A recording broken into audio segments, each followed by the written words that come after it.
ये जिंदगी उसी की है जिसने मस्त रहना सीख लिया। परमपिता परमेश्वर से जुड़े रहो हर हाल में। परमपिता परमेश्वर से जुड़े रहो, उनका ध्यान करो, उनके हो जाओ हर हाल में, क्योंकि सुख और दुख तो जिंदगी का किस्सा है। क्यों डरें इनसे? क्यों डरें इनसे? ये तो जिंदगी का हिस्सा है। जिसने सुख दुख में एक जैसे रहना सीख लिया, उसने जिंदगी को खुल के जीना सीख लिया। जो सुखों में फूल गया, जो सुखों में फूल गया और दुखों में खुद को भूल गया, वो जिंदगी का मज़ा नहीं ले पाएगा। खुद की ताकत को पहचानो, खुद को भूलो मत। आनंद तुम्हारे अंदर है, उसको खोजो। सुख मिले या दुख मिले, परम पिता परमेश्वर से अंदर ही अंदर जुड़े रहो, जुड़े रहो, जुड़े रहो। जितना तुम उनके साथ जुड़ोगे उतना ही तुम्हारी ज़िंदगी बेहतर होगी। लेकिन जुड़ना दिल से है, दिखावे के लिए नहीं। कुछ लोग दिखावे के लिए जुड़ते हैं। दिखावे के लिए तो भगवान का नाम ले रहे हैं, लेकिन उनके अंदर कुछ और ही चल रहा है। अंदर से जुड़ना है। अंदर से परम पिता परमेश्वर से जुड़ोगे तो उनकी कृपाएं तुम्हारे ऊपर बरसेंगी। उनकी कृपाएं तुम्हारे ऊपर बरसेंगी। तुम्हारी ज़िंदगी अपने आप बेहतर होगी, अपने आप बेहतर होगी। तुमको लोगों को नहीं दिखाना है कि लोग तुम्हें बोले बहुत बड़ा भक्त है, बहुत बड़ा भक्त है। दिखावे से दूर रहो, अंदर ही अंदर उनके साथ जुड़ो। अंदर ही अंदर भजन चलता रहे। कुछ लोग कहते हैं कि अभी खा पी लेते हैं, खा पी लेते हैं, फिर बाद में बुढ़ापे में भगवान का नाम लेंगे। अभी कुछ खाते हैं, पीते हैं, ऐश करते हैं, नशीले पदार्थ पीते हैं। भाई अपनी ज़िंदगी को बर्बाद मत करो। मैं एक बात कह देता हूँ, ध्यान से सुन लो। अपने बचपन को बर्बाद मत करो कि आपको जवानी में पछताना पड़े। अपने बचपन को बर्बाद मत करो कि आपको जवानी में पछताना पड़े। अपनी जवानी को बर्बाद मत करो कि आपको बुढ़ापे में पछताना पड़े। जिंदगी का क्या भरोसा, कब सांस रुक जाए। अभी प्रभु का नाम ले लो, अभी प्रभु का नाम ले लो। काम आएगा, मरने के बाद भी ये साथ जाएगा।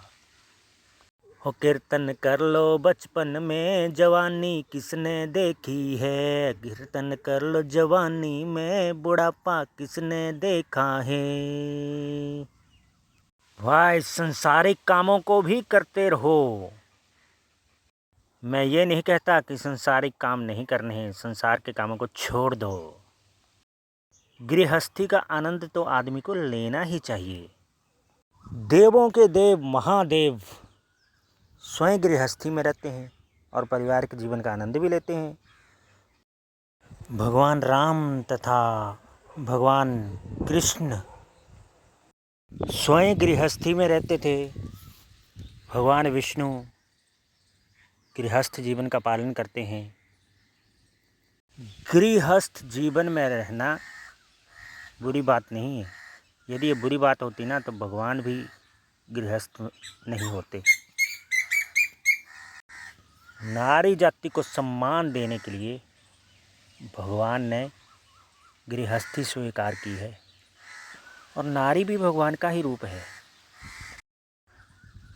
दुर्गे रूप में, सीता रूप में, राधा रूप में, लक्ष्मी रूप में, सरस्वती रूप में परमपिता परमेश्वर की पूजा की जाती है। विधाता ने स्त्री और पुरुष को एक दूसरे के लिए बनाया है। तुम कहीं भी चले जाओ, तुम स्त्री से अलग नहीं हो। हर पुरुष या स्त्री का आधा हिस्सा पिता का होता है, आधा हिस्सा माता का होता है। गेहूं का बीज ले लो, मक्की का बीज ले लो, या फिर अन्य कोई बीज ले लो, उसके भी दो दो हिस्से होते हैं। एक स्वरूप होता है पुरुष का, यानी कि भगवान शिव का। एक स्वरूप होता है स्त्री का, यानी कि माता गौरंग का। मेरे कहने का मतलब ये है कि भगवान का नाम लेने के लिए इंसान को गृहस्थी से दूर नहीं भागना चाहिए। ये संसार से दूर नहीं भागना चाहिए। संसार में रहो ऐसे जैसे कमल, संसार में रहो ऐसे कीचड़ में कमल का फूल खिलता हो जैसे। प्राचीन काल में आपने सुना होगा कि राजा लोग पहले गृहस्थ जीवन का पालन करते थे, उसके बाद संन्यास लेते थे। गृहस्थ जीवन का भी आनंद लो और भगवान के नाम का भी आनंद लो। एक उदाहरण बताता हूँ कि आप मेला देखने जाते हैं। मेला देखने के लिए आपको 1000 रुपये का नोट दिया गया है जो आपकी जेब में पड़ा है। आपको मेला भी देखना है और नोट की ओर को भी ध्यान देना है, कहीं नोट गुम ना हो जाए। यदि 1000 रुपये का नोट गुम हो गया तो तुम मेला क्या देखोगे। तो ऐसे ही है, दुनिया में रहो भी और भगवान की ओर को ध्यान भी दो। दुनिया में ही मत रम जाओ। यदि मेला देखने वाला आदमी केवल मेले की ओर को ही देखता रहा, दुकानों की ओर को ही देखता रहा, तो उसका 1000 रुपये का नोट कोई चुरा लेगा या फिर नीचे गिर जाएगा, फिर वो पछताएगा। जरूरी नहीं है कि भगवान गृहस्थी छोड़ने से ही मिलेंगे। यदि ऐसा होता तो गृहस्थ लोगों को भगवान कभी मिलते ही नहीं। इतिहास में बहुत सारे भक्त ऐसे हुए हैं जिनको गृहस्थी में रहते हुए भी भगवान मिले हैं। अपनी गृहस्थी भी संभालो और भगवान के नाम की माला भी संभालो। दुनिया से भागना नहीं है, जागना है। चाहे गृहस्थी में रहो, चाहे बाहर रहो, चाहे दुनियादारी में रहो, चाहे रहो मंदिर में, भगवान नजर आने चाहिए तुझे अपने अंदर में। इसी प्यार भरे संदेश के साथ जय श्री कृष्णा, जय श्री कृष्णा। प्रेम से बोलो, मस्ती में डोलो। जय श्री कृष्णा। कृष्ण भगवान की कृपाएं सदा सदा के लिए आपके ऊपर तथा आपके परिवार के ऊपर बनी रहे। प्रेम से बोलो बंसरी वाले की जय।